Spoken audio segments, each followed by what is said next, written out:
नमस्कार। कहते हैं ना, कभी कभी सबसे बड़ी सीख सबसे छोटी सबसे सिंपल कहानियों में मिल जाती है। आज हम ऐसी ही एक कहानी में डुबकी लगाने वाले हैं।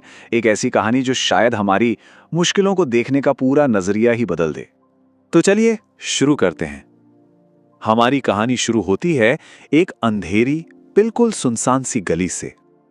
जरा सोचिए, घनी रात का वक्त है, चारों तरफ शांति है और हवा में ना एक अजीब सा, एक रहस्यमयी सा माहौल है।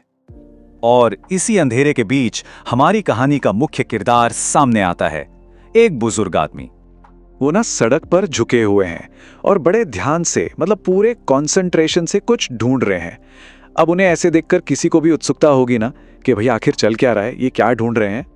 उनके पास रोशनी के नाम पर बस एक छोटी सी लालटेन थी, जिसकी लाइट भी बहुत हल्की थी। उन्हें इस तरह मेहनत करते देख धीरे धीरे वहां लोग इकट्ठे होने लगे, एक भीड़ सी बन गई। और फिर जैसा कि होता है, किसी ने हिम्मत जुटाई और आखिर पूछ ही लिया। भीड़ में से एक शख्स ने पूछा, बाबा क्या ढूंढ रहे हैं? बुजुर्ग ने बिना ऊपर देखे बस एक लफ्ज में जवाब दिया, सिक्का। एक सिंपल सा शब्द, लेकिन इसके बाद सवालों का सिलसिला रुकने वाला नहीं था। और बस यहीं से ये कहानी एक बहुत ही अजीब, एक बहुत ही गहरा मोड़ लेती है। तो एक नौजवान ने आगे आके वो सवाल पूछा जो शायद भीड़ में खड़े हर इंसान के दिमाग में चल रहा था, क्या सिक्का यहीं पर गिरा था? अब इसके बाद जो बुजुर्ग आदमी ने जवाब दिया ना, उसे सुनकर सब बिल्कुल हैरान रह गए। उन्होंने कहा, नहीं, सिक्का तो अंदर कमरे में गिरा था, लेकिन वहां अंधेरा है ना, इसलिए मैं यहां रोशनी में ढूंढ रहा हूं। इस सुनते ही भीड़ में से कुछ लोग तो जोर जोर से हंसने लगे। मतलब क्या अजीब बात है, कोई लॉजिक ही नहीं था इसमें।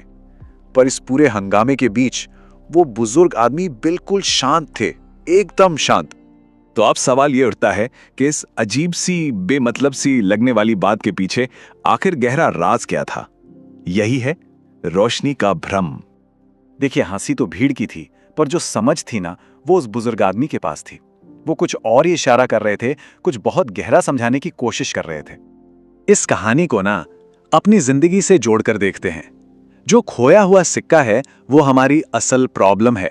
वो अंधेरा कमरा, वो है उस प्रॉब्लम की जड़, उसकी असली वजह। और वो सड़क की रोशनी, वो बस वो आसान, सुविधाजनक जगह है जहां हम सल्यूशन ढूंढना पसंद करते हैं, भले ही सल्यूशन वहां हो या ना हो। तो चलिए इस बात को थोड़ा और गहराई से समझते हैं कि ये हमारी जिंदगियों का कितना बड़ा सच है। सच पूछिए तो हम सब यही तो करते हैं। हमारी प्रॉब्लम होती कहीं और है और हम उसका सल्यूशन ढूंढते कहीं और हैं। वहां जहां आसान हो, जहां चीजें साफ साफ दिखती हों, भले ही वो गलत जगह क्यों ना हो। और शायद यही वजह है कि असल सल्यूशन कभी मिल ही नहीं पाता, क्योंकि हम खोज ही गलत जगह रहे हैं। तो फिर सवाल वापस वहीं आ जाता है कि सल्यूशन है कहां और उसे ढूंढा कैसे जाए। ये कहानी हमें असली खोज का मतलब सिखाती है। असली खोज का मतलब है अपना ध्यान, अपना फोकस ठीक उसी जगह पे लगाना जहां प्रॉब्लम है, ना कि वहां जहां आरामदायक लगे या जहां देखना आसान हो। इसका प्रोसेस बहुत सिंपल है, बस 2 स्टेप्स का। पहला स्टेप, पहचानो कि प्रॉब्लम आखिर है कहां, वो अंधेरा कमरा कौन सा है। और दूसरा स्टेप, अपना पूरा ध्यान वहीं लगा दो, उस अंधेरे कमरे में जाने से डरो मत। और इस पूरी कहानी का, पूरी बात का जो निचोड़ है वो इस एक लाइन में है, समस्या जहां है ध्यान भी वहीं लगाओ, तभी रास्ता मिलेगा। तो ये विश्लेषण इस एक सवाल के साथ खत्म करते हैं, हमारी जिंदगियों में वो अंधेरा कमरा कौन सा है जहां असली खोज शुरू करने की जरूरत है। इस पर सोचना जरूरी है।